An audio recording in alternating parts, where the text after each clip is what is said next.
Iamaleava. The Dave Hooker Show. A presentation of Off the Hook Sports. Objective insight, expertise, top guests.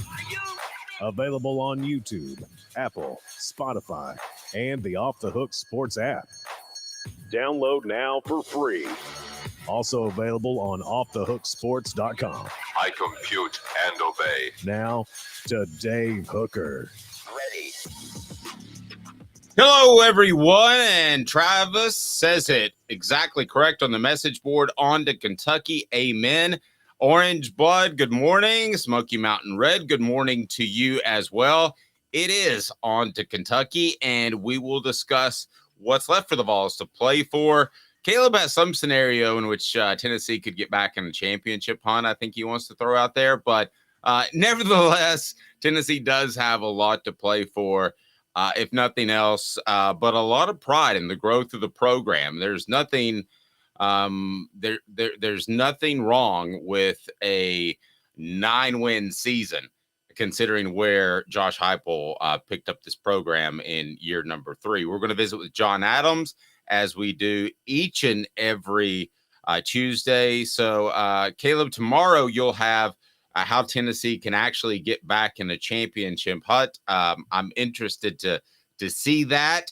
And I do want to go ahead. Caleb, how are you, sir? I am tremendous. How are you, Dave? I am noticing your chair. I didn't notice it yesterday. It is nice. So let's go ahead and bring in John Adams because John has covered the Lady Vols very closely for a long time. And we begin the program with a sad note, as John's going to try to center his head a little bit. If we can get there we go. As a sad note, Caleb lost a Lady Vol to breast cancer, and that's just incredibly sad. I think my family has been touched by breast cancer, and it's just a terrible thing. And I believe this may be Breast Cancer Awareness Month, Caleb, but Tasha Butts, that was very sad news. It is. It's very, very sad news. And, she had just been hired as the head coach at Georgetown. This was going to be her first year, and it took her life. She was she was a glue player from on those early 2000s Tennessee teams at Ford, not like a superstar, did play in the WNBA, but a very smart glue player. Got them to, I think, 2 straight national titles. I don't think she won a national title herself, but she still did. She was a very, very good player for Tennessee during that time period.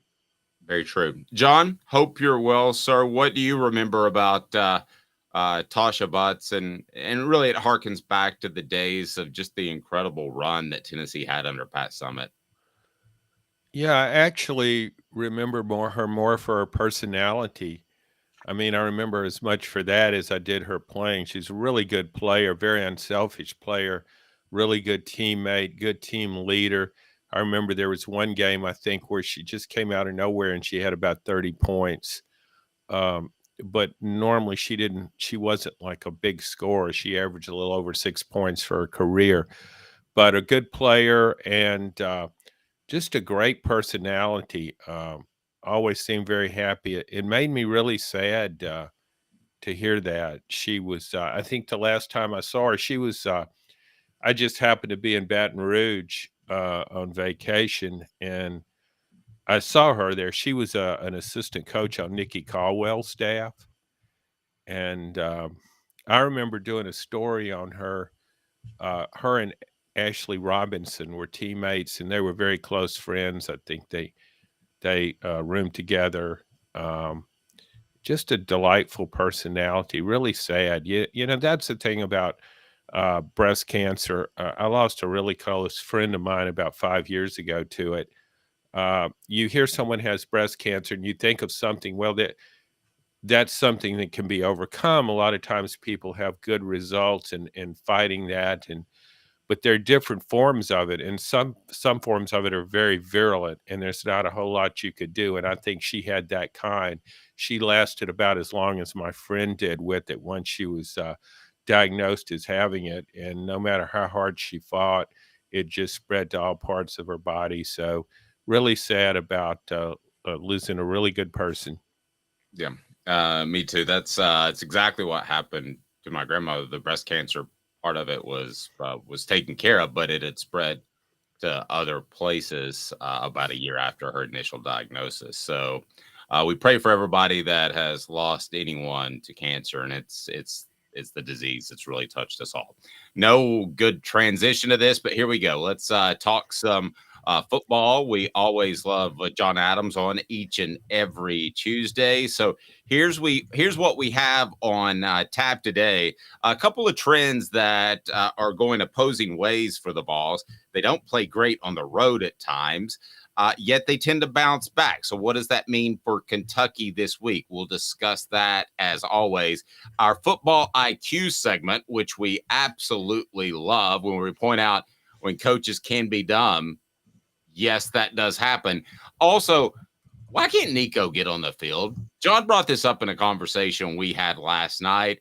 And we're going to start it off, though, right now with today's tough question. And today's tough question brought to you by Andy Mason, AndyMasonRealEstate.com. And here we go. Today's tough question. Take a side. Take a stand.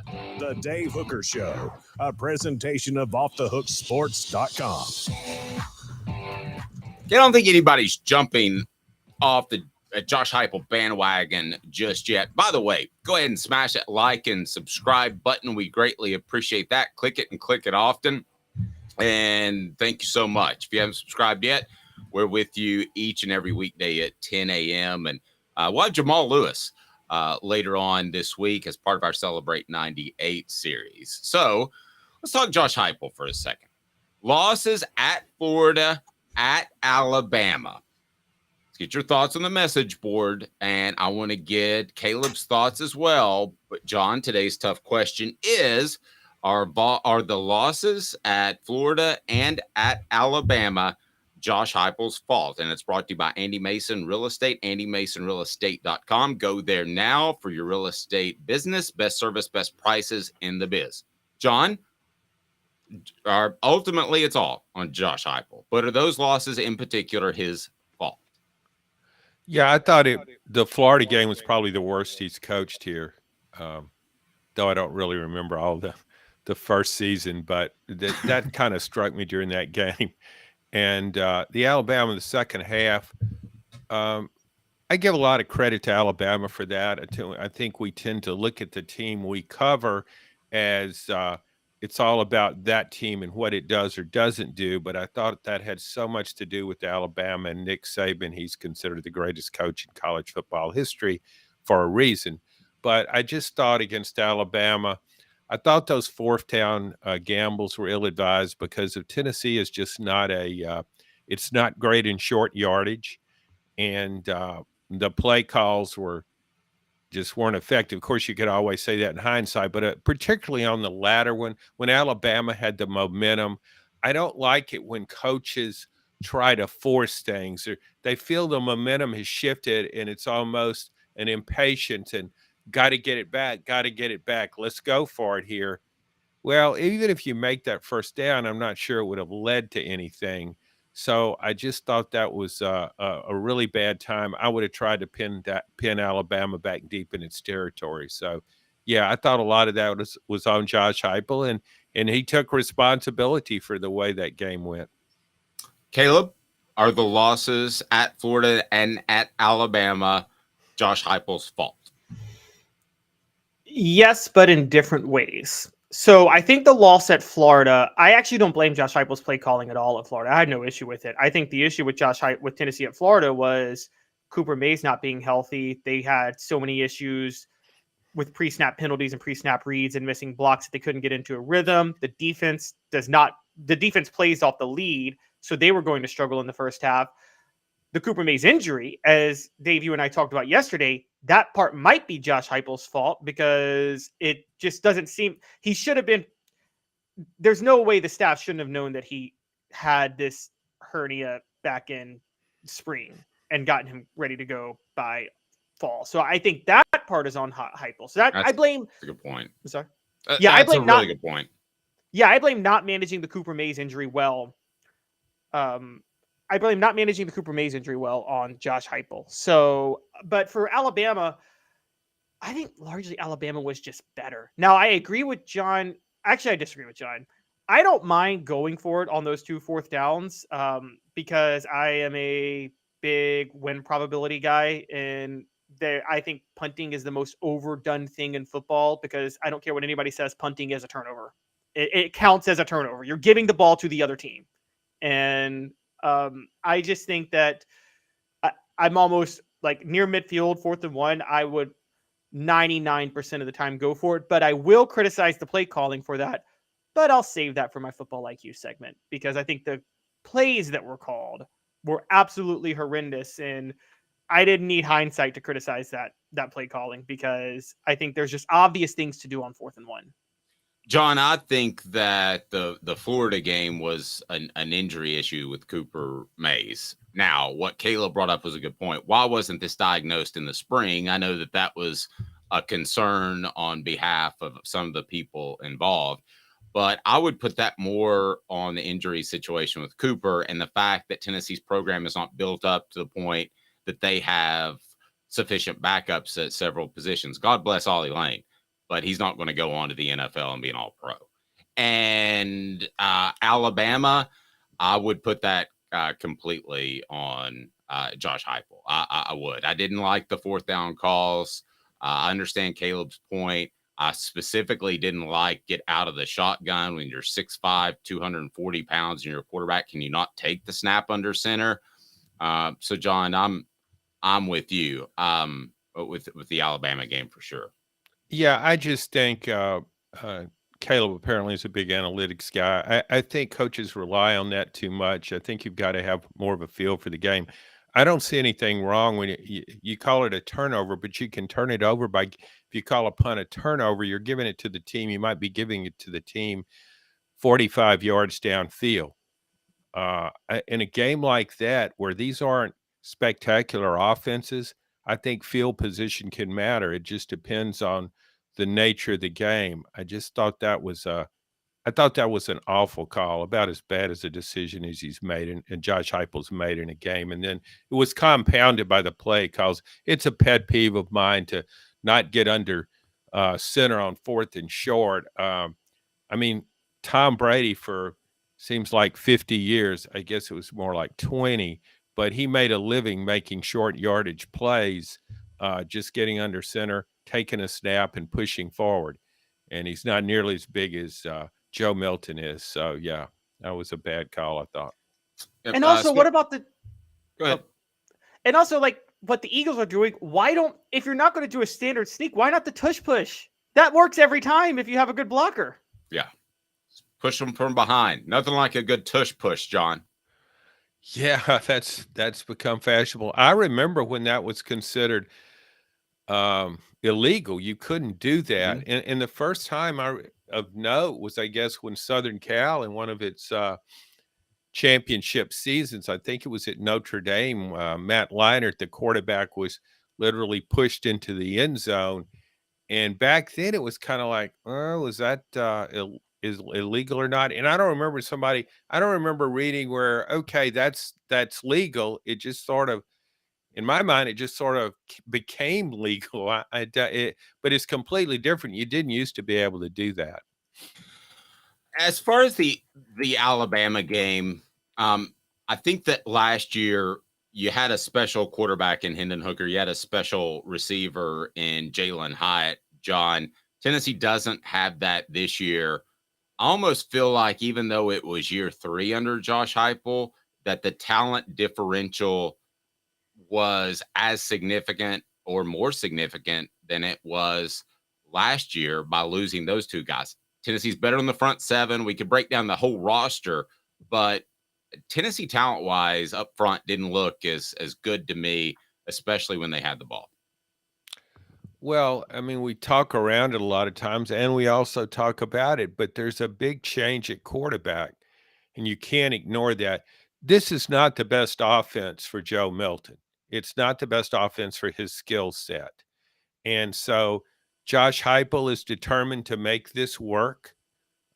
They've stuck with Joe Milton all the way. He's determined to make it work, but it really hamstrings his play calling and what he wants to do ideally. This is not a Josh Heupel offense. It's not the offense we saw the first 2 seasons, and you kind of have to attribute that to quarterback. He's calling plays to work around what Joe Milton's game. So that alone, I mean, that stands out to me. Tennessee's averaging 15 points fewer a game. And yeah, you can point it hurt to lose Darnell Wright, a first-round NFL draft pick, and it hurt to lose Jalen Hyatt. But still, to me, and this isn't just a knock on Joe Milton. It's a fact that his skills, he would be, to me, better off in a drop-back passing game. He can't throw on the move, and that's what this offense needs, is somebody that throws on the move. And I give Joe Milton a lot of credit for the way he ran the ball against Alabama. That was a significant step up for the offense. But still, Josh Heupel has to call plays around what Joe Milton can and can't do. I agree to that. I agree with that completely. Now, on the message board, we had a question about Cooper Mays. Is he does he have a COVID year? Yes, he does have a year remaining. So he could come back. But let's be honest, whether it's Cooper or Addison Nichols or whoever it is, if you don't have a center in place by year 4, there's a problem with your program, because you've had plenty of time to build that up. And I think Cooper Mays' plans right now are to go to the NFL. As far as the draft grade, I was told that he got somewhere from like a 4 to 7 top of draft grade last year. He's an overachiever. I don't think that Cooper Mays is going to be a first-round pick, but he will have to determine whether or not he wants to get to the NFL after this year. He does have a year remaining, but there is NIL money, some via Off the Hook Sports. There's some NIL money that may want him to stay. I don't think I can compete, though, with the Giants, John. Well, so maybe whether Cooper Mays goes or stays comes down to how much you're willing to spend, Dave. It's all on me, isn't it? Yeah, it all is. Tennessee's interior offensive line is on Dave Hooker. Yes. That's great. fair, I think. Yeah, I'm going to go out and have to sell some advertising. Okay, here we go. It's time for What the H? And I'm going to talk a little bit of Nico, because he came up in a press conference yesterday, and I was a little stunned to hear it, to be real honest with you. What the H? What the? What was he thinking? Release the hounds. The Dave Hooker Show. Keep cool. A presentation of OffTheHookSports.com. All right. Nico was brought up in the press conference yesterday. How's he doing? How's everything going? It was a little bizarre. What the H brought to you by Zen Sports. I don't know why that question was even asked, because at this point, it's pretty obvious Joe Milton's your ride or die quarterback, isn't it, John? Yeah, I think so. But Josh Heupel told us he's doing great. Yeah, he's doing great. Yeah. Okay. Well, okay. He hasn't played at all in any significant snaps. They said they weren't going to redshirt him, which of course they weren't going to do. He's not going to be around until 2028. And I mean, he's not going to be a 5th-year guy.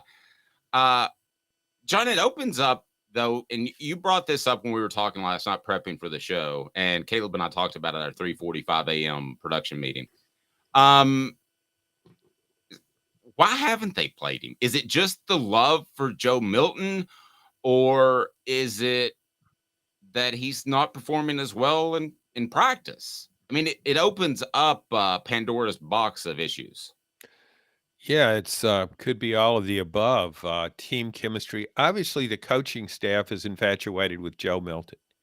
They see him as a great team leader. He's their quarterback, and they're sticking with him. And I'm not proposing that Tennessee suddenly give Nico the job, but one thing we've noticed about Joe Milton, he goes into these sort of, for lack of a better term, slumps in the course of a game where he just doesn't play as well, and sometimes those slumps can extend for an entire half. That's why I would consider using Nico. Just give the guy a series. the sky won't fall. Just give him a series and see how he does. He would be a change of pace. Teams are certainly honed in on what Joe Milton does best and does worse, so they wouldn't be as prepared for Nico. It's a gamble, but I think it's also a gamble to stick based on the track record. When Joe Milton goes into one of those tailspins, will he come out of it in time? And so, yeah, I don't see anything wrong with that. I wouldn't worry about team chemistry. I'd be trying to do anything I could to get an offense going that seems stagnant at times in games. Caleb, I think team chemistry was an issue in the offseason. I think they wanted Joe Milton to be the guy, and I think that's been very clear. I was told that he would be the guy no matter what, unless Nico just really, really stumbled. I'm sorry, unless Joe really, really stumbled or he got hurt. But that love affair should go away once the season begins and you see Joe Milton struggle. And I know we're talking about this with Milton coming off one of his better games of the season, but I think it's still pertinent. I don't think it's pertinent from last weekend at all. And I know people want to use the second half as an idea of him spiraling. I didn't see him spiral. Let's talk about what happened in the second half. Remember, Tennessee scores a touchdown at the end of the first half to go up 20-7. How does the second half play out? Alabama scores a touchdown on the first drive. That's not Joe Milton's fault. He wasn't on the field. Their first offensive possession, they're spotted the ball at the 4-yard line because of the correct call that I've never seen made before, where D. Williams looked like he was waving off the kickoff, and then Cam Seldon returned it. So Tennessee spotted the ball at the 4. Josh Heupel ran it 3 straight times. So you can't really put that on Joe Milton at that point. Josh Heupel was just playing for field position in the punt and just gave up on that drive. And so that drive's not Milton's fault. Alabama gets a field goal. What happens on the next drive? They're near midfield. Milton would have converted a first down on a pass to Ramel Keaton, but Ramel Keaton had to bobble the pass, which is why he fell short 1 yard of the first down. And then Tennessee got stopped on the 4th and 1. Again, that's not Joe Milton. That's his receiver not catching cleanly an easy ball thrown right his way. Then the next drive, on a first down screen pass, Tennessee picks up a holding penalty that kills that drive. And so they play it safe and punt. And after that is when Alabama takes control. So it wasn't none of those first 3 drives that Tennessee scored on, they were 0% Joe Milton's fault. Now, then the strip sack came after Alabama was up 27-20. Yes, that's Joe Milton's fault, but that's one bad play, one killed drive. But there were 3 drives before that literally have nothing to do with Joe Milton not being able to score. It was all on so many other random factors that you can't really put on him. So I can't really say he spiraled in this game. I can say that with the Florida game, but I can't say that with this game. Well, he only passed for about 90 yards in the second half. Right, but again, 2 drives were taken out of his hands, and they just ran the ball 3 straight times. And so I don't know maybe you could say that shows a lack of faith they have in Milton, but there's the one on the 4-yard line, and then there's the holding penalty on Jacob Warren. And both of those drives, Heupel just decided to play it safe and punt the ball and just run it 3 times. Well, the strip sack was disastrous. I can't defend what Joe Milton did in that second half, because this is a quarterback-oriented game, when you're so reliant on your quarterback making plays in a close game, and he didn't make them for whatever reason, whether it was a play call or whatever. But I do think one thing that enters into it, I think the coaches, although they espouse so much confidence in Joe Milton, their actions and their play calls don't indicate that they really believe that Joe Milton can get it done in that kind of game. I 100% agree with that. I 100% agree with that even earlier in the season, John, where I felt like this offense was really pared down because of Joe Milton's shortcomings. I thought you saw that very early in the season. Oh, yeah. And one thing I've noticed to me, I've not allow myself to introduce myself. Yeah, I am me. I know Joe Milton, it seems to be throwing the ball with more touch now. I thought early in the season, I mean, he was throwing the ball way too hard on a lot of passes, but maybe I'm imagining that. But his touch just seems better in recent games to me. So he's improved in that area, and he certainly his devotion to running the ball against Alabama, that was a huge plus for the offense. So it's not like I'm ripping Joe Milton here. I thought the first half against Alabama was the best half he's had since he's been at Tennessee when you consider the competition. But still, I think the offense is limited because of what he can do. I agree with that. I think that we underestimated Jalen Hyatt's ability to stretch defenses a little bit, but I do think it comes down to Joe Milton's. I'm not questioning his intelligence. Don't get this wrong, but his quick processing under fire, John, I think is the biggest issue. It just seems like at times he hits that back foot and the ball's not coming out, and that has been a consistent theme throughout the year. Yeah, his decision making on the field is baffling at times. Those out of bounds, those runouts, for lack of a better term, are things that really stick with fans because they're so unusual looking. I haven't seen many players make those kind of decisions in the heat of battle where they just not sure what to do. Run it, throw it, run it, throw it. No, I'll just run out of bounds. No, that's kind of I got unusual.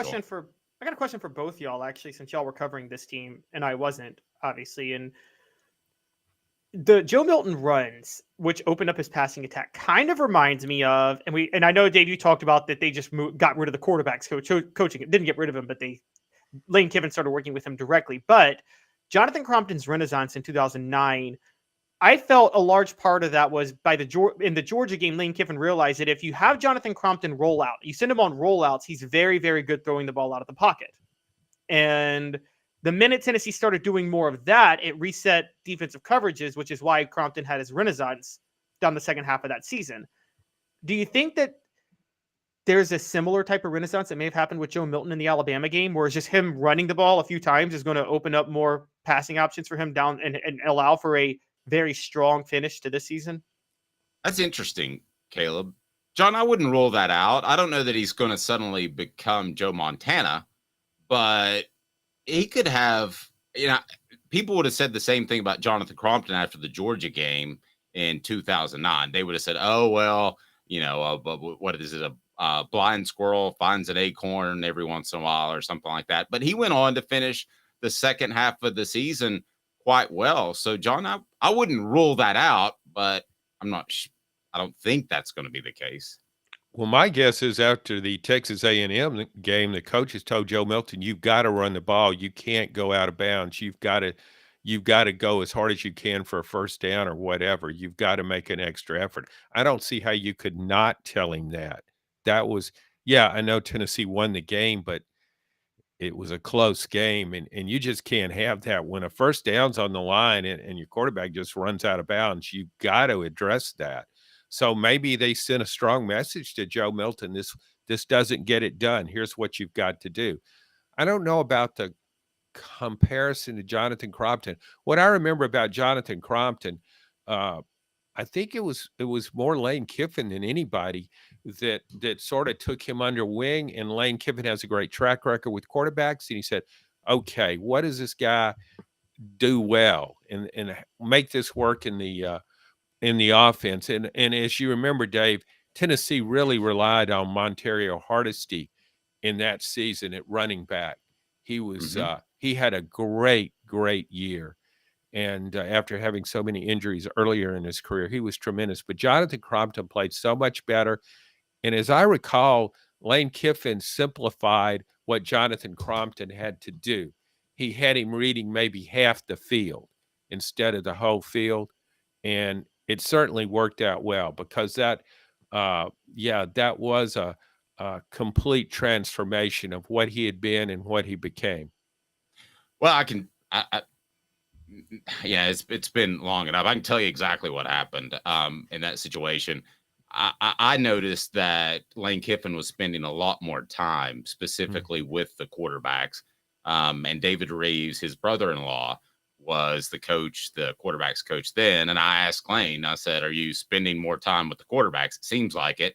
And he said, yeah, but I don't want that out there because it makes him look bad. So I can tell you that that's exactly what happened. It was Lane Kiffin stepping in. So can Josh Heupel do that with Joe Milton the remainder of the season? Heupel doesn't have any in-laws on the staff, does he? Well, he didn't take David Reeves to Southern California, which is perhaps what undermined the West Coast hostess gate. Yeah, I remember that. Yeah, the hostess gate. Does everybody on the message board remember that when David Reeves thought it would be a great idea to send a couple of fine-looking young ladies to cheer for? I can't even remember the players now in North Carolina and hold up Tennessee signs in the stands as if that was legal. It maybe was North Carolina. It was North Carolina or South Carolina. I think I remember one of the names of the hostesses that went on the road, but I won't bring that up. Yeah. I think let's just move on. What the H brought to you by Zen Sports, the new sports book in Tennessee, revolutionizing the way you earn sports betting rewards. That means no more deposit bonuses that turn into deposit nightmares.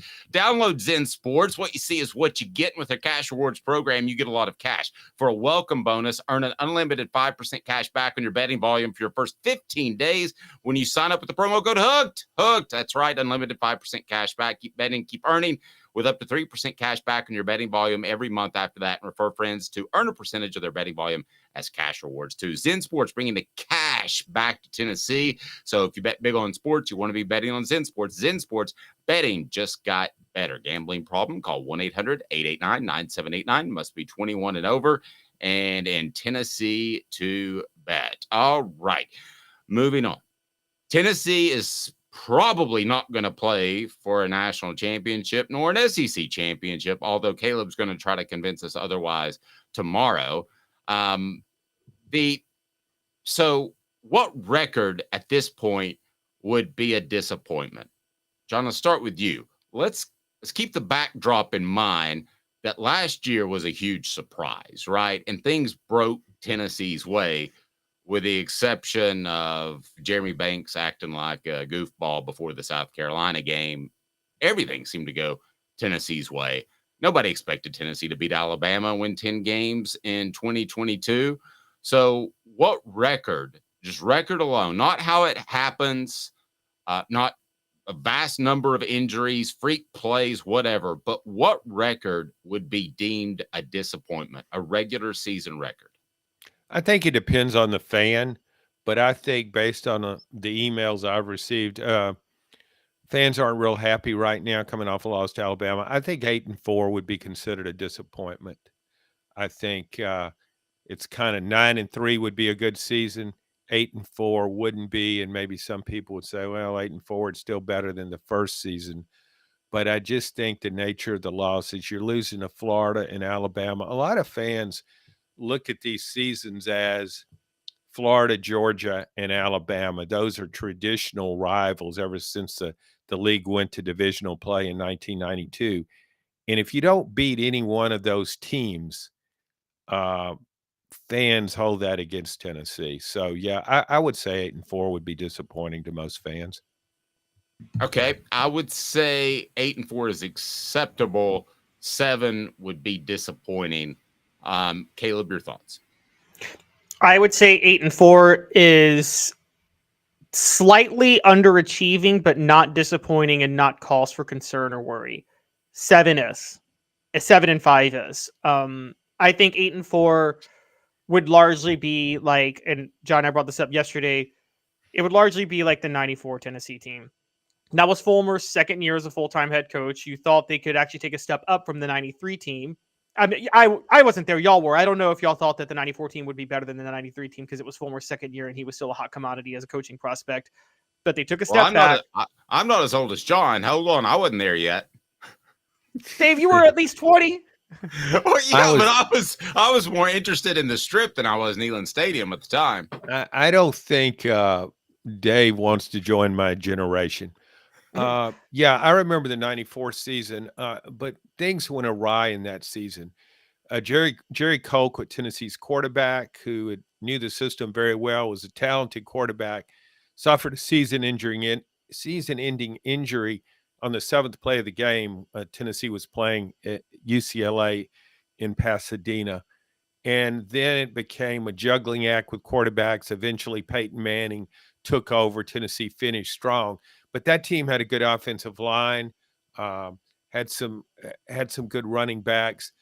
I think that season would have turned out a game better, at least, if Jerry Colquitt had never been hurt and he'd quarterback the entire season. So that was a factor in it. And when I say that, I think a lot of fans would say 8-4 for this team would be disappointing. I'm not. That's really not a criticism. You said 7-5 would be a cause to worry. I guess that's kind of how I look at it. This to me doesn't uh, affect my faith in Josh Heupel as to what he can do with the program just because he would win 8-4. I mean, if he goes 8-4 and wins a bowl game, he'd match the best season Tennessee's ever had, other than his 11-2 season last year, since things went south way back in 2008. John, part of the factor, or part of what we have to look at is the SEC is, I believe, down as a whole, but its floor is a little bit higher. The Missouris of the world are a little bit better. So the ceiling's not as high, other than Georgia, as far as comparing it to last year, but the floor is higher. So there could be an upset lurking out there. I think Missouri would be the program you would look to that would be most apt, because I would say Eli Drinkwitz would certainly like to lay some points on the Vols after last year. Yeah, maybe about 66. Yeah, I don't know if I agree with you on the floor, because you still got Vanderbilt down there, and I don't know if Vanderbilt's any better than it usually is. South Carolina is an awful team. Arkansas has lost 6 straight and is really bad. Auburn and Mississippi State be a slight notch above those teams, but that's 5 teams that I don't think are very good teams and are pretty limited. Yeah, Missouri is better than usual. That's a factor. So, and that may be how some fans look at this too, because the losses to Florida and Alabama, that's not a great Florida team. I still think this Florida team could lose a lot more games when I look at that schedule. And even Alabama, this is not a typical Alabama team. It doesn't have the offensive firepower of so many of its teams in recent years. So I think fans look at it like that and say, well, we were good enough to beat those teams, where in some years Tennessee couldn't hang with Alabama. No, true. And that's a very good point, John. I think about recruiting because I did that for so long. As far as recruiting, I don't see a big difference between 8 and 9, how it affects your program. For some reason, though, 7 and 8 seems like a big difference to go to a prospect and say 110 in 2022, 17 this year. That just, I don't know. That just sounds way different to me. Well, what you do in that case, Dave, you just open up the checkbook, pocketbook a little bit more, and enhance those NIL deals, and they really won't care if it was 7 or 8. If they're going to be rich out of it, they can live with that, I think. Yeah. You got to admit, I mean, 2 things are different now. When you talk about recruiting, it's NIL and the transfer portal. That looms larger than recruiting does. I'll tell you though, John, I'm about to take a stance that the transfer portal is the most overhyped thing in the history of college football. Because other than, let's say, a Lincoln Riley who takes a Caleb Williams, okay, to USC, other than those guys, you're basically getting cast-offs. You're getting Hendon Hooker. Well, no, that would be an exception. But look at who Tennessee got this year. What other players across the nation or in the SEC are having major impacts when you compare them to the number of transfers there have been. So what's your hit rate? I think it's 1 in 5. Whereas a recruit, I typically said the good recruits, you're going to hit 50%. And that's basically where you are. But I don't see the transfer portal being as impactful as I thought it was just a few months ago. Oh, I mean, look at Ole Miss. Where would Ole Miss be without the transfer portal? Well, yeah, that's absolutely true. There's partially a talent evaluation process in this. And look, we're talking about how much blame does Heupel get. I think Josh Heupel has an issue that he has to prove to the rest of the nation about his ability to evaluate talent, because it hasn't proven itself to be good right now. I mean, he was the one, John, and you know this, and Dave, I'm sure you know this too. Heupel had 4 quarterbacks on the roster when he took over Tennessee, including Hendon Hooker. He went out and got Joe Milton himself. How did he not see that Joe Milton wasn't a fit for this offense? He really wanted Joe Milton when he was the offensive coordinator at Missouri in 2017. He recruited him heavily and tried to get him there. Then he went out and signed him. And we know now at this point, there was no real open competition in that fall camp. Joe Milton was the starter, was as sure of a bet to start as Brent Schaefer was at Ole Miss in 2006. Even though Hendon Hooker was better. And to me, that's still a huge knock on Josh Heupel, that he went into fall camp saying, I'm going to start Joe Milton, and I don't care that Hendon Hooker outperforms him. I think he dismissed Kaden Salter over a petty weed charge because he wanted to make room for Joe Milton. A petty weed. I like that, Caleb. It was less than a gram. Yeah, I don't even know petty what that weed. That should be a legal term. I think he wanted every excuse to make Joe Milton the starter. And now we're seeing it here. He missed on Andre Carrick, who he tried to get out of Texas, who is just not good. I don't think it's a lack of effort. I just don't think it's good. He missed on Dante Thornton, who I think could be good, but I think Dante Thornton, maybe he's doing weed or something. I don't know, but he plays like it. He plays like it. That's all I'm going to say, because he doesn't seem like he cares when he's in the game. And so he missed on 2 Power 5 transfers. And then, I mean, look, we talk about his recruiting to shore up the offensive line. One of the reasons there's not a lot of depth on the line this year, Josh Heupel has missed on a lot of linemen he signed. You know, there's Addison Nichols, Mo Clipper, Masai Reddick. These are all Heupel signees. Where are they? Why can't they see the field? Are we saying that Jeremy Pruitt is a better talent evaluator than Josh Heupel? Yes. Woo, strongest comment. Yeah. That would be scary, wouldn't it? Be terrifying for Tennessee fans. No, Scary doesn't begin to cover it. I think Jeremy Pruitt Halloween. I disagree. I think Jeremy Pruitt is actually one of the better talent evaluators. I just don't think he knows how to utilize his talent. But I mean, I think Jeremy Pruitt, I actually think he'd make a good NFL GM. I know that's crazy, but it is. If you had somebody break down the math for him saying this is what you can and can't afford, because I don't think he'd be good at the math part of it with the contracts, but I think he can scout the talent well. Yep. This according to Travis. Go ahead, John. Well, he needs a good babysitter to help him along with those talent evaluations. Jeremy Pruitt is a better evaluator, 100%. Travis says. Now, in all fairness, a little pushback on my comment earlier. Keenan Peely, had he not gotten hurt, would have been a contributor. Gabe Judy Lawley has been a contributor. So it's not like Tennessee completely crapped out at the transfer portal. Those are pretty good players. Portions of those the program. BYU kids always play hard, though. You always trust BYU transfers. Oh, no, I think it's and in Peely's case, I think it's Samoan guys. I mean, I think if you could field a team of just Samoans, you'd win a championship almost every year. Campbell, Cunningham, Taylor, and Hahn. Enjoy life better when you see better. Local vision service for LASIK, cataract surgery, and your annual examination. CCTeyes.com. CCTeyes.com. John, you gave me a weird look on the Samoan comment. Yeah, I didn't think we should venture into ethnic discussions. Probably stay away from that. No, I've discussed this with Greg Biggins, who is part Samoan for 24/7. I mean, they play hard. No, I'm kidding. They do. I mean, their culture kind of their depicted as really good team guys, hard workers, good work ethic. So yeah, I'm still trying to think through Caleb's thoughts on Jeremy Pruitt.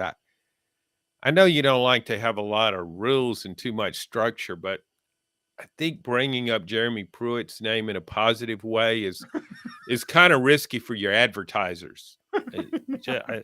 Maybe not, but just a thought. He found Hendon Hooker, and he found Jalen Hyatt, and he found Cedric Tillman when Cedric Tillman was a 2-star in Nevada. Yeah. What? Like nobody, he was a 2-star. Yeah, he was a 2-star on Rivals. I think he was a 3-star on 247, but a 2-star on Rivals playing in Nevada. Nobody noticed him. Jeremy Pruitt takes over in 2018. Tillman is one of his first offers. He goes out and he immediately offers Tillman. That's scouting right there. You got to give him some credit on that. John, I thought if you just suited up, you got 3 stars. In most cases, but maybe he forgot something like a helmet or that kind of thing. Yeah, he was a 3-star, and he showed up to the championship game without a helmet. Yeah, I'm ready, Coach. Put Thurman me in. Thomas style. Does anybody remember that from the Super Bowl? I was at that Super Bowl. Oh, man. That's great He move. also found Bryce Thompson and Alante Taylor and specifically went after them to play cornerback when a lot of people wanted them to play receiver on the recruiting trail. Who on the message board thinks that Caleb wants to go back and hire Jeremy Pruitt? He is a great talent evaluator. That does not mean he's a good coach. Yeah. Well, why did he go 3-7, Caleb, in his last year? Because Josh Heupel went 11-2 with a lot of those same players. He went 3-7 because he can't coach. He's not a good actual on the field coach. I mean, we agree on that. Yeah, and I mean this is kind of, and also again, Jeremy Pruitt didn't have the Jimmies and Joes that were better than Alabama or Georgia. And if you're going to win on the field with talent, you have to find the guys that are better. What he did was he found players that were overlooked because Tennessee couldn't recruit at that level, that were good enough with the right coaching to beat those schools, not Georgia, because Heupel hasn't done that. And so I think that's where we're at with Jeremy Pruitt when we're talking about him. He found guys that with the right coach and the right system, they could be good. The problem was Jeremy Pruitt didn't know how to put them in the right system. Yeah, and Jeremy Pruitt also, John, was a little bit insensitive to peanut allergies because he stuffed cash in Chick-fil-A bags. They use peanut oil, which reminds me of the time you and I went with a salesperson and met with an assistant manager at a sporting goods store, and he had a peanut allergy, and I encouraged him to have some Chick-fil-A because he had the EpiPen on him, so why not give it a shot and see what happens? Do you remember that? Yeah, I do. I mean, you showed you were more of a risk taker than he was, but it's easy to, take risk when it involves other people's health. Right. And he said, Yes. well, I could die. And I said, but you probably won't. Yeah. Play the odds and just think how much you could gain. John and I met with the assistant manager. He goes, sounds good to me. And I don't think he had any input whatsoever. 2 minutes, Football IQ, our weekly segment, talking about coaches and not so bright decisions. Josh Heupel may make the list for the first time with Caleb Calhoun. I'm Dave Hooker, John Adams. 2 minutes. Sun, sand, and salt water, the beach is a very relaxing place. Unless you wear contacts. Ow! Open your eyes to the best the beach has to offer with LASIK vision correction from Campbell Cunningham Laser Center. Sports Treasures in North Knoxville is one of the South's largest sports cards and memorabilia dealers, featuring over 10 million sports cards from vintage to modern. Sports Treasures carries a full line of hobby boxes, singles, autographed memorabilia, Tennessee Vol collectibles, fan cave decorations, and so much more. See a museum full of collectibles at Sports Treasures, 4819 North Broadway in Fountain City, and Sports Treasures on Facebook. Sports Treasures, where the real sports fan goes to shop. Have you seen the latest TriStar Hats Co. product? TriStar Hats Co.? What's that?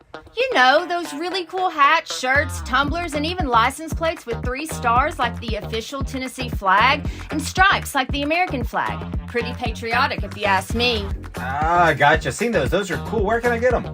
Simple. TriStarHatsCo.com. And if you order now, there's 10% on any order $50 or more. Plus, use the promo code HOOKED. With the promo code HOOKED, you get 10% off. That's hooked. And don't forget free shipping with any order over $50. Stock up at TristarHatsCo.com. That's TristarHatsCo.com. There are plenty of wannabes out there, so make sure you go to TristarHatsCo.com for the best quality and customer service. Will do, and I'll be sure to use the promo code HOOKED. That's hooked when I do to save an additional 10% off. TristarHatsCo.com. TriStar Hats Co. is a trademark of TriStar Hats Co. LLC. Any use without express written consent is prohibited. Who's this guy? Hello, who is it? The Dave Hooker Show, Who? a presentation of Off the Hook Sports. What? YouTube, Apple, Spotify, and the free Off the Hook Sports app. Back to Dave Hooker. Green Wave says, risk it for the chicken biscuit. Talking about the sales guy that we tried to poison one time.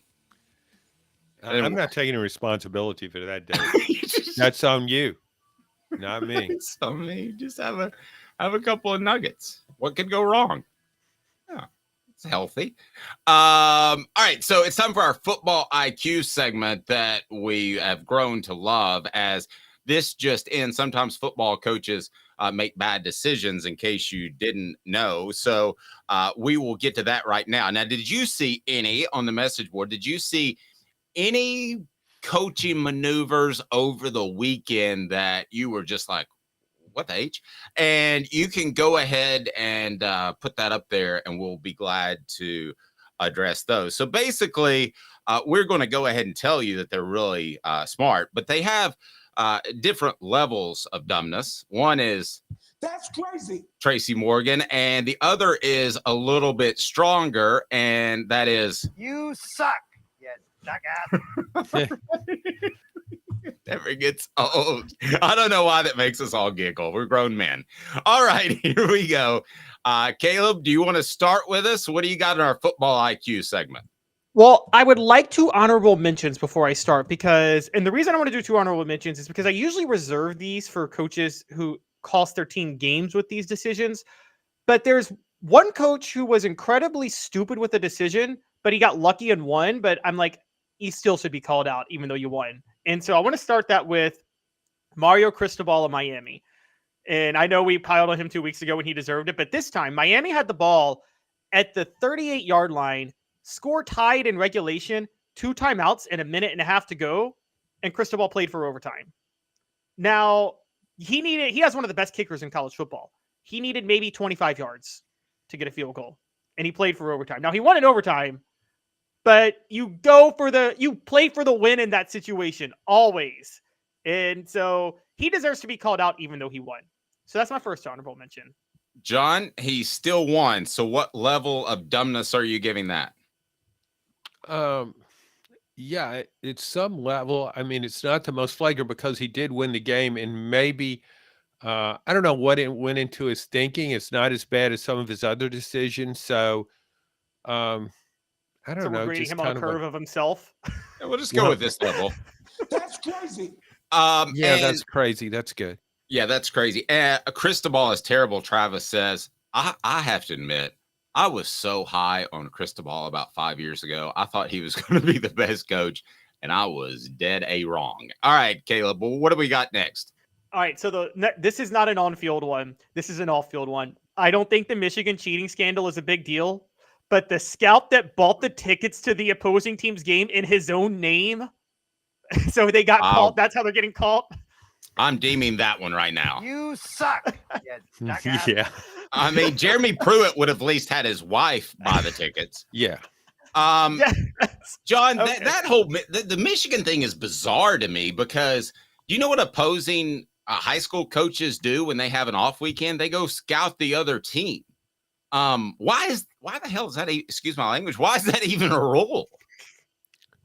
No, to me, it's just thorough coaching and evaluating the opposition. But boy, it's not going over well. It's almost like there's a lynch mob out to get Jim Harbaugh one way or the other. I think there is, because he's flirted so much with the NFL. I think they've about had enough of it. And it's ironic that Michigan has, I believe, the best team in college football this year, but we'll see. Caleb points out they haven't played anybody, which is true.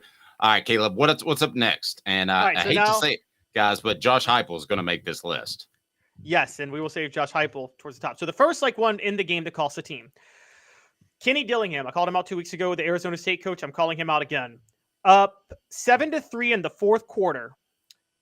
It was 3rd and 10. Off an incomplete pass, Arizona State forced to 3rd and 10 in the red zone. Dillingham did one of these things that drives me crazy that coaches do. He lined up, he saw the offense, and then he called a timeout because he wanted to see what the formation looked like. Well, guess what? Arizona State needed that timeout at the end of the game when Washington was able to run the clock out. I don't get the calling a timeout because you want to see the formation. The other team's just going to change their formation for the next time they come out. I think it's stupid. I think it's dumb. And it cost him late in the game because he didn't have a timeout that would have stopped the clock and given them the ball back if he had that timeout. John, that whole take a look at the defense and call a timeout, that seems like that's single wing stuff. That seems like that's 50 years old. It's almost one of those things like let's ice the kicker.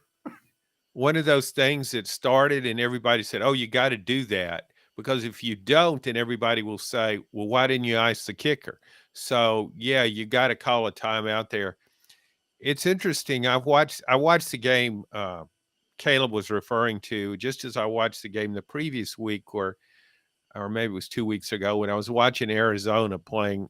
Maybe I can't even remember who Arizona was playing, USC, but it was right? it was USC, and I thought Arizona should have won the game.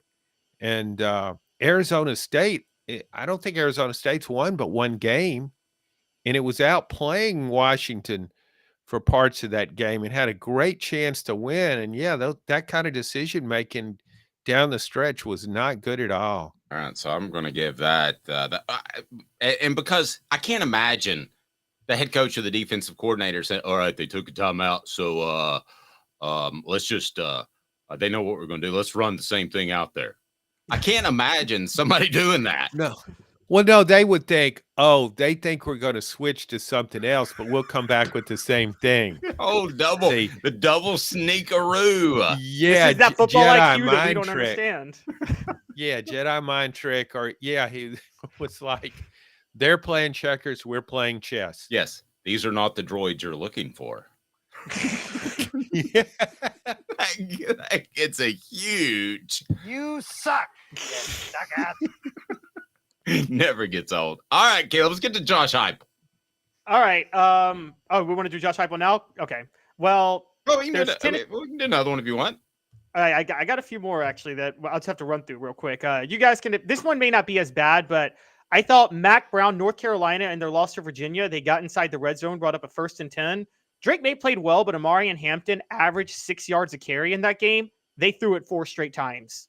You got to run it one time in the red zone at that point. That was like Butch Jones, 2017 Florida, not running it with John Kelly when they got inside the 15-yard line and Florida was tired. So calling 4 straight passes was just next level stupid. All right. Well, I think it depends on the look. So I'll just give that a. That's crazy. All right. So let's get to Josh Heupel. One more before Heupel, and then we'll get to one him. more before Heupel. You guys may disagree with me, but Hugh Freeze punting on 4th and 1 near midfield against Ole Miss in the second half. It was a 14-14 game. Ole Miss has an elite quarterback and an elite offensive coach in Jackson Dart and Lane Kiffin. I believe in Hugh Freeze, but I think you go for it in that situation because you're outmatched playing a very good offense in Ole Miss. John, thoughts? Caleb does not believe punting should ever be called. I don't. I was the one guy. Do you remember when Bill Belichick went for it and didn't get it against the Colts 15 years ago? And everyone's like, that was a bad call. I was firmly on Belichick's side because I guaranteed everybody that had he punted it, Peyton Manning was going to go down the field and score anyway. I agree. Yeah, I agree in that case, but I think it's got to depend on your personnel, tone of the game, that kind of thing. Yeah, I think Caleb would just shoot the punter right in the leg before. Yeah, he was. Yeah, he think they should all be cripples before kickoff so they can't punt. All right. Let's get to the now Heupel in our football IQ segment. So I have no problem with going forward, as you guys know, on 4th and inches. I have a problem with 4th and inches not calling a quarterback sneak. And I don't know why coaches haven't. You have a 6'5", 240-pound quarterback. This goes back to practice. My guess is they don't practice it. Why don't you practice the QB sneak once a day just so like you can do it? Because how many teams now are, and you're seeing this in the NFL. Do you guys realize how bad red zone offenses are in the NFL right now? Teams are losing games because they're not converting 4th and 1 or 4th and 2. Those were gimmies 20 years ago. And now they're not. And it's driving me crazy because I think the problem is they're not practicing plays under center. John, how bad did you dislike? How much did you dislike that call on 4th down? You mentioned it earlier. I thought that was trying to force an issue. Yeah, that's just I just don't like it when you've lost the momentum and you try to force something. I just don't think it's the appropriate thing. Be patient, and as much as Caleb hates it, gain some field position, and and then you can. Yeah, the play call. I mean, it was bad all around in my mind. I wouldn't have gone for it, and I said that. I was like, no, don't do that. And then the play itself was not a good call, I didn't think, but you can debate that. I just I want the quarterback under center if you're going to do that. Yep. But Josh Heupel's not the only guy that does that. Some coaches just don't believe of getting out of the shotgun. That's their thing, and they want to stay in the shotgun regardless of down and distance. I'd rather throw the ball. I'd rather even throw the ball if you're determined. I'm serious. If you're determined to go out of shotgun, I run a slant, do something. See how hard Joe Milton can throw it at somebody. Orange Blood says Heupel would rather lose his left hand than go under center. I don't know if he's left-handed. He did it twice last year. He did it 3 times last year. He did. You're really charting the punt opportunities. And as far as Caleb's thoughts on punters, Smoky Mountain Red says Tanya Harding them. Why? There's John. Well, there's why me. There is one more punt situation that I think I can get John and Dave on my side for this one, because I hate this one. Arkansas, Mississippi State. It was 4th and 1 from the Mississippi State 33-yard line.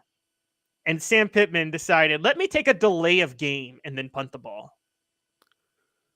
Well, yeah, that was incredibly stupid. That calls for a Dave. Oh, yeah, sorry. Yeah. That's crazy.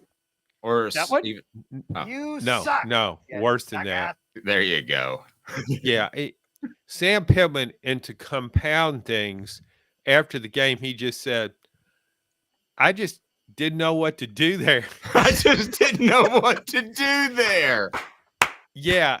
That's on me. I mean, Sam Pittman has coached his way onto the hot seat after being a beloved coach at Arkansas for a couple of seasons.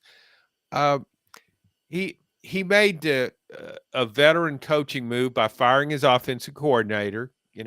Get rid of him so everybody will say, yeah, Dan Enos is the problem, not you. But then he made just an egregious decision by saying, I had no clue what to do in that situation. I didn't know, should I kick it, go for it? And then I just froze. I mean, how bad can you be? You almost could have fired him right then. Do you know why Sam Pittman is so lovable? Because he's a big guy? That's probably a factor. But also, he'll pick up the phone for any interview. We could probably have him on tomorrow. I mean, why don't you call him right now and get him on the podcast? All right, let's go ahead and dial that up. John's appearance brought to you by Herald Group Security Solutions. We want to make your children safer. Leadership experience, specialization, addressing problems through unique mission-specific mitigation techniques, making your children safer one school at a time. Working with private schools now, but we're going to push that to get into public schools to avoid the terrible scenarios that we have seen across our country. So, John, we certainly appreciate your time, your thoughts on if the Vols bounce back against Kentucky. I wrote, how Tennessee, there are two opposing trends. One, they don't play well on the road, particularly in night games. Two, they usually bounce back. So which is the stronger of the two? They usually bounce back, particularly when you're playing Kentucky. Kentucky stays up late at night trying to think of ways to lose to Tennessee, and they usually come up with a good idea. So, yeah, this is the perfect time to be playing Kentucky.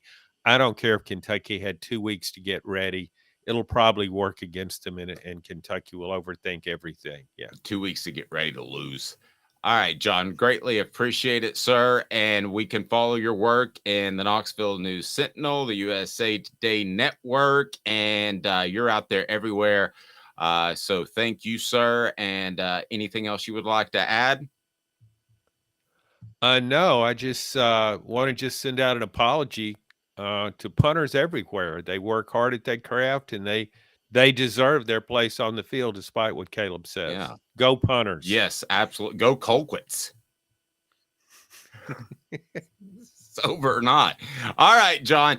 Great stuff. We greatly appreciate it. We'll talk to you soon. Thank you, sir.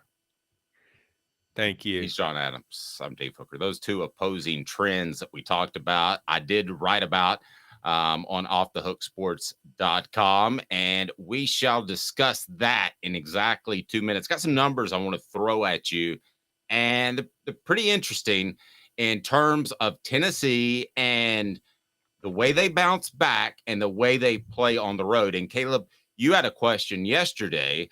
Does Kentucky practice in the afternoons or the mornings? So I've got an answer to that. I reached out to them, and I think it's a factor because if you look at LSU last year, they practiced in the afternoon. So an 11 Central Time kickoff was like 7 a.m. or our 3:45 a.m. production meeting. So in 2 minutes, some numbers that I think will get you more informed as we continue Off the Hook Sports. Got cataracts? We can fix that. Never miss another moment. With a little help from Doctors Campbell, Cunningham, Taylor, and Hahn at cctis.com. Hi, I'm Rick Terry, and we at Rick Terry Jewelry Designs pride ourselves in the highest quality craftsmanship from a family-owned business here in Knoxville for over 35 years. At Rick Terry Jewelry Designs, we also take pride in being an affordable option for all your game day accessories, especially those fire opals. At Rick Terry Jewelry Designs, we want to be your jeweler every day and especially on game day. Go Vols! Hi, Mike Davis here with City Heating and Air, reminding you to always dare to compare. Our team provides quality local heating and air service, installation, and maintenance across East Tennessee.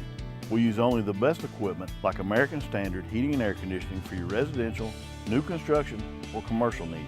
Honesty, dependability, and customer satisfaction have been the cornerstones of our business since 1961. City Heat and Air. Dare to compare.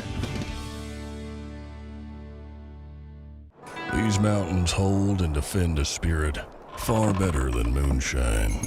A drink that holds flavor, that becomes necessity. A hard cider made and relished by folk who are as hearty as they are legend. A refreshment that can only be found in one place. With a taste that makes you say, give me 3 bottles of the good stuff. Tennessee Cider Company, where necessity can be found. Iamaleava. Objective coverage. Hey, that's new. If we get caught, we're going to jail. The Dave Hooker Show, a presentation of Off the Hook Sports. YouTube, Apple, Spotify, and the free Off the Hook Sports app. I'm going to need to see some identification. Back to Dave Hooker. All right, Tennessee, not great on the road, but they are good in bounce back games. Let us discuss. It's brought to you by the Hemp House, the premier hemp dispensary online with a wide variety, great selection, and strict standards to ensure you only receive the best in CBD or Delta products. Hemp House Chat with 2Ts.com. Hemp House Chat with 2Ts.com. Use the promo code HOOKED. Get 10% off. And they also have the Big Orange Crunch, which is fantastic. All right. So let's get to this. Tennessee has not played well at times on the road. And they have played well, though, in bounce back games, particularly look at last year when Tennessee lost to Georgia. They played well the following week. When Tennessee lost to South Carolina, they played well the following week. I know opponents are a factor, but I do think that Tennessee's foundation, and this is probably the greatest compliment I can give Josh Heupel, I think that Tennessee's foundation is strong enough where nobody throws in the towel. I've been around teams that threw in the towel before, and you could feel it. And I don't think this is one of those teams. So that leads us to 4 downs right now, where we're going to discuss exactly what Tennessee or what Tennessee fans can expect this weekend. Here we go.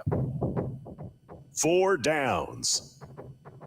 4 questions. 4 answers. The Dave Hooker Show. 4 downs. A presentation of offthehooksports.com. All right, so here we go. Let's take a look at this. And we'll get to first down here in just a moment. The Vanderbilt game last season, a great example of scheduling and pride working in the Vols' favor. That was after the most heartbreaking loss that Tennessee had suffered since the 2001 SEC championship game, and that was to South Carolina. Tennessee hammered Vanderbilt, came out and played well. And as Tennessee prepares for Kentucky, you wonder how they'll react. I don't think this is a team that throws in the towel. But even before the Vanderbilt game last year, Tennessee accused of running up the score against Missouri after getting beaten badly by Georgia in a game that was more one-sided than the score would indicate. So some of the losses have been ugly, like the 38-14 loss at Florida, or the 52-24 loss to Alabama. Then, like I said, there was the loss to Georgia last season, but it hasn't affected Tennessee's ability to bounce back. So a couple of things I want to take a look at, and Cooper Mays will set us up as Coop. What should people do?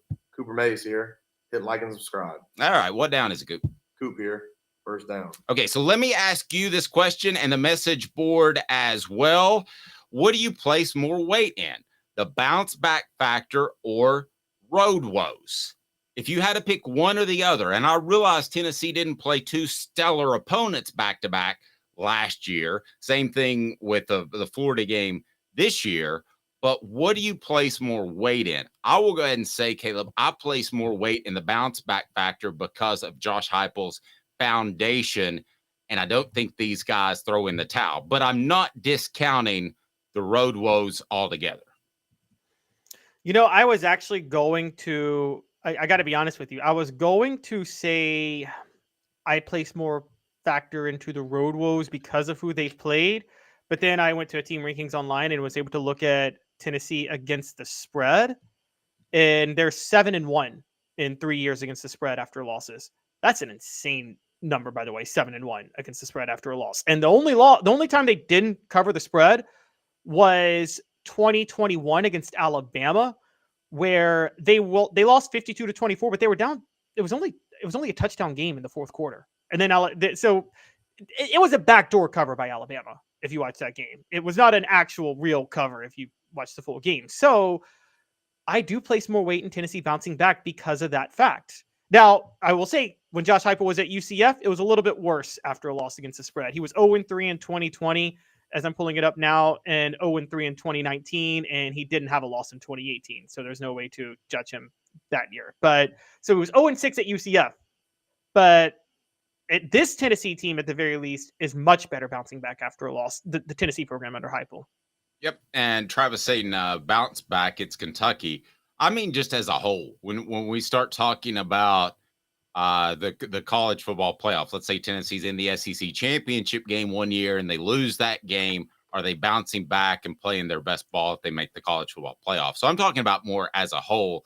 Also, the road woes wasn't really a factor at Bama. Took it to them in the first half. It's a great point.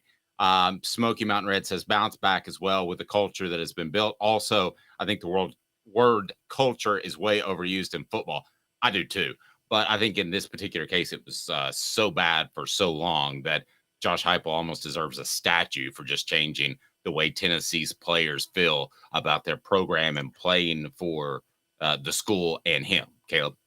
And culture is a factor because I think it's overused too, but I've watched enough football that I do feel like whatever the mentality of the program is creeps in. I think one of the reasons Kentucky always loses to Tennessee is there's a culture. They feel like they're supposed to. One of the reasons Tennessee always loses to Florida is the culture on campus seeps into the players on the field. There's the whole learning how to win. I watched the 2013 Auburn team, Dave, and you did too, the kick six. By the time they got to that Georgia game, they had been so lucky for so long. I think culture had a lot to do with that really lucky 4th and 30, whatever they converted against Georgia, and that really lucky win over Alabama, because they felt we've been so lucky all year, we just have to keep winning. And that factors into it.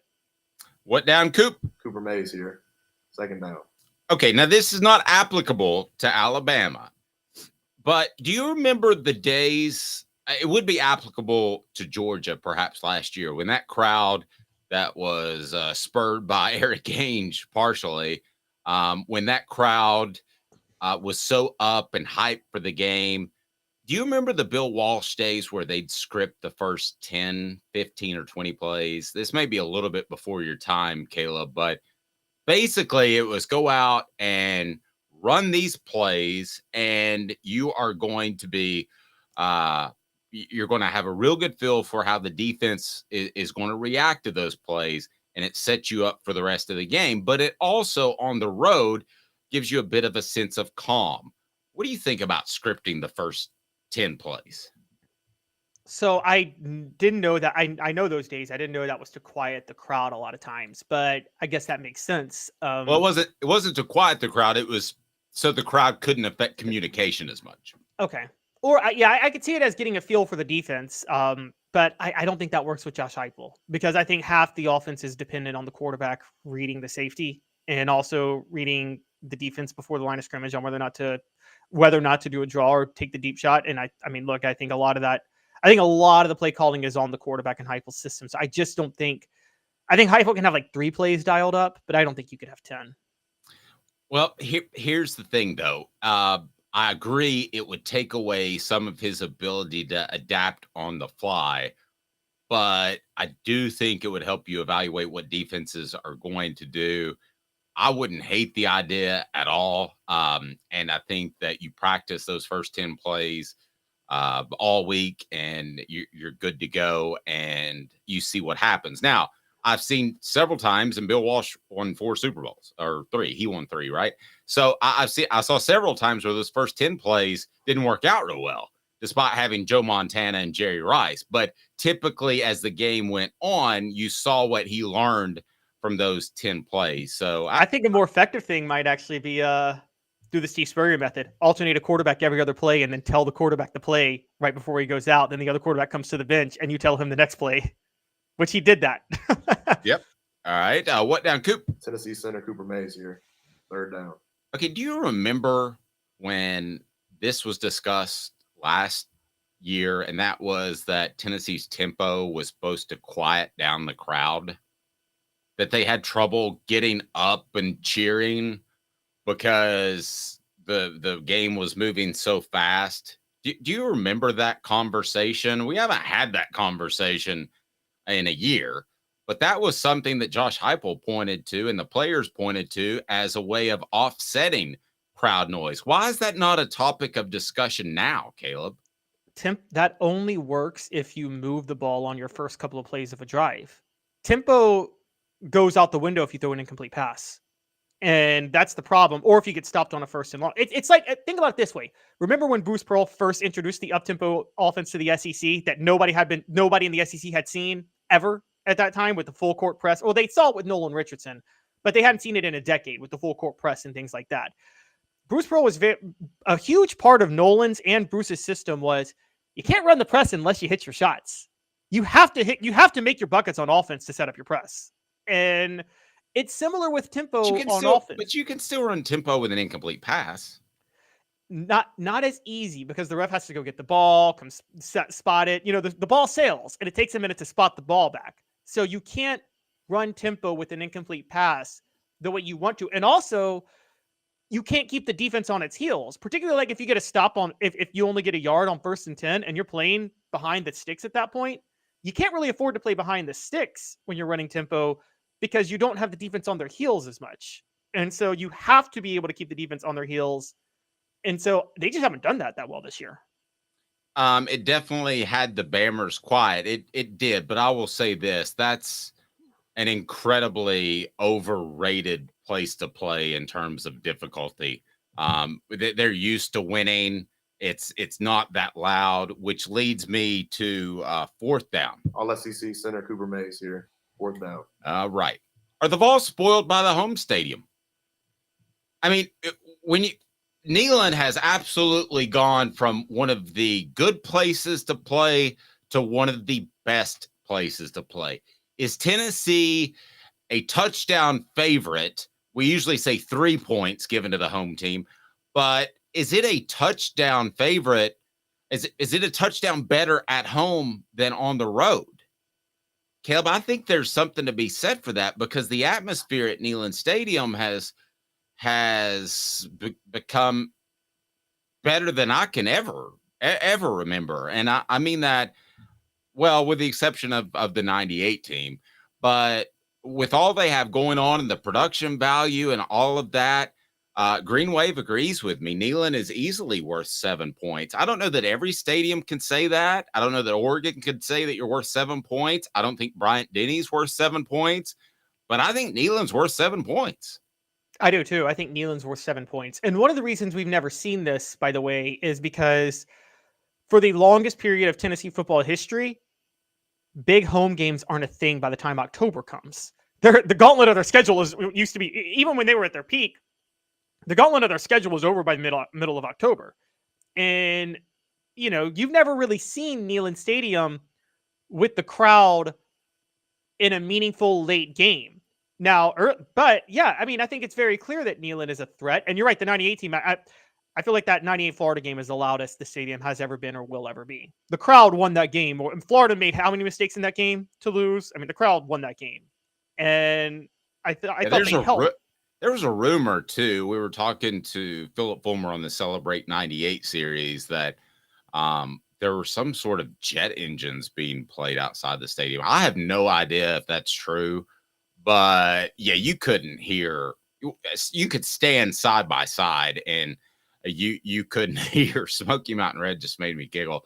Vandy's toilet bowl is worth 14 points to the opponent. That's pretty good. I like that because it probably is.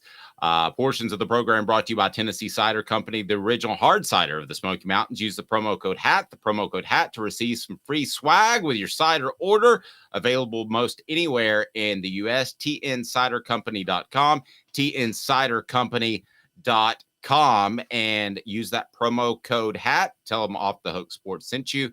We greatly appreciate that. And now we discuss the 12-team playoff.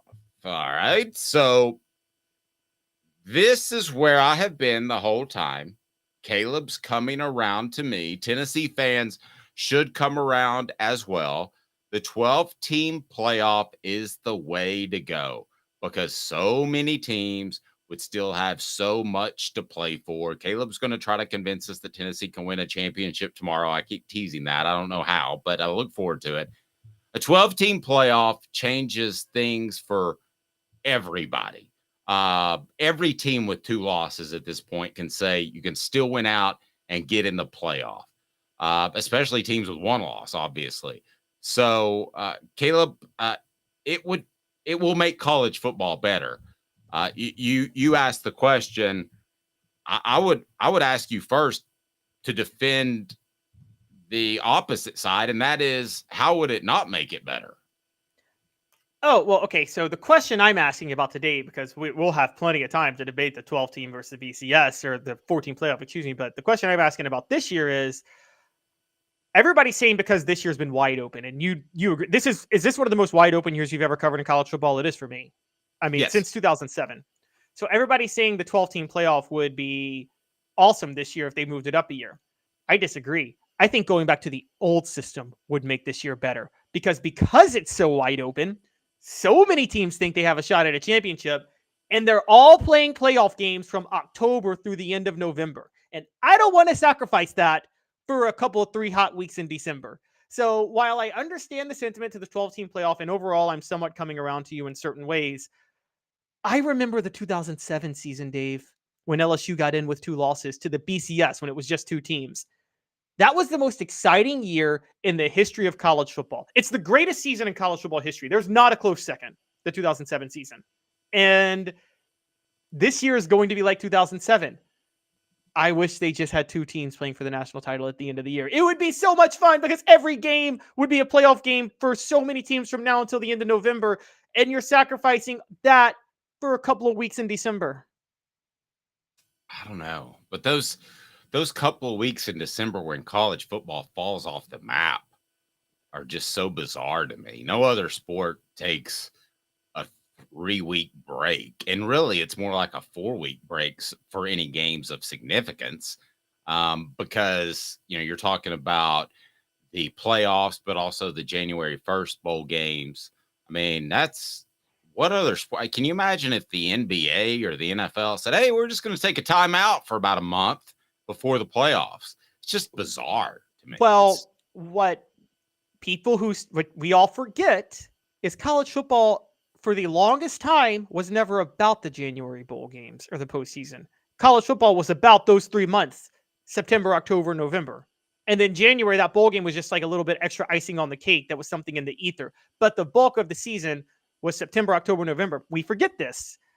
Up until the 1970s, Dave, the national champion was crowned before bowl games were even played. Everybody knew that bowl games were just an extra little thing to make New Year's Day fun, but they weren't supposed to be really part of the season. Well, no, I get that, but that's stupid. I thought it was great. The whole regular season mattered. Go watch Premier League soccer in Europe. They don't even have a postseason. They just play a round robin, and the soccer's stupid. Okay, how about this? You like NASCAR? NASCAR, the Chase Cup ruined NASCAR. It ruined NASCAR permanently. Well, a lot of things ruined NASCAR, but the Chase Cup ruined it. NASCAR was close to competing with the NFL before they put in the Chase Cup. Okay, because now what you do with the Chase Cup, you try to compete with the NFL in November and October, but you can't. But you know what you did with the Chase Cup, Dave? You made the Daytona 500 useless. No one cares about the Daytona 500 anymore because it's a regular season race. It's stupid. Well, NASCAR got beat up by football, basically. The chase was to try to take just a few viewers away from football, but that's they were never going to do that. No, that was never going to happen. I agree the chase was stupid. I agree the chase was stupid, but NASCAR ruined NASCAR themselves. I was just about to say that. That's what so think about this. Do you think college football is going to compete with the NFL? Because I don't. I wish it would. I love college football personally, but I can tell you guys outside of the South, everybody else, like college football is a significant second to the NFL. And even in parts of the South, you go to Florida or even now parts of Louisiana with the Saints after they became beloved. I mean, the NFL competes somewhat with college football. If college football sacrifices its regular season to try to compete with the NFL in December, which it's not going to do, it could go the same way as NASCAR. Because again, these October to November games are going to be so much fun over the next month and a half because there's only 4 teams and I wish there were only 2. And I'm telling you, you are in college football and NASCAR actually probably have the most crossover fan bases in a lot of ways, as you probably know, Dave. So it's now you shared with me something you read that college football, I think it was based off of Shannon Terry comment or an interview, that he thinks with the trend, college football could be bigger than the NFL with especially the playoff and the way things are trending right now. That seems like a big leap, okay? But I wouldn't rule it out. I think the college football playoff can be that big, the 12-team playoff. I think it can be so big that college football can truly rival the NFL in terms of viewership. I don't think I'm overstating that. I think in an age of NIL, college football playoff is going to have a massive spike to the sport for about 4 or 5 years. But I think what's going to end up happening, because even you've come to my side on this, it's not going to be March Madness. You're not going to see these like random teams upset the top 5 teams. Alabama's not going to get upset by Boise State on a regular basis. Most of the time, Alabama's winning that game 75-0. And the SEC is going to enjoy it because all the SEC teams are going to be in it. But you know what the theory of the college football playoff is? They think that'll make it more national. Dave, do you think the college football playoff is going to make somebody on the West Coast care more about college football when once their team from the West Coast gets to the playoff, they lose by 70 every time? They're just going to eventually not care about the playoff at that point. Well, but yes, there will be elite programs like Georgia has been now and that Alabama has been recently that are going to be absolutely very difficult to topple. But with the way they have it set up where those top 4 teams get a bye, I don't think you'll have as many lopsided games. You didn't this past 4-team playoff, did you?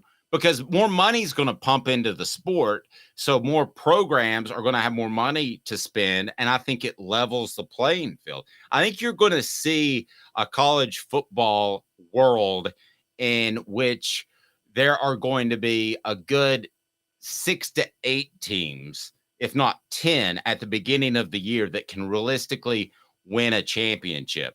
Whereas now, let me expect this. I'm going to say 8 to 10, whereas now I think it's 4 to 6. If I gave you right now or before the season, Caleb, you've got 4 picks and you have to bet your mortgage on these 4 teams win the playoffs and I take the field, I think you'd nail it every year. Would we say Georgia, Alabama, Ohio State, Michigan?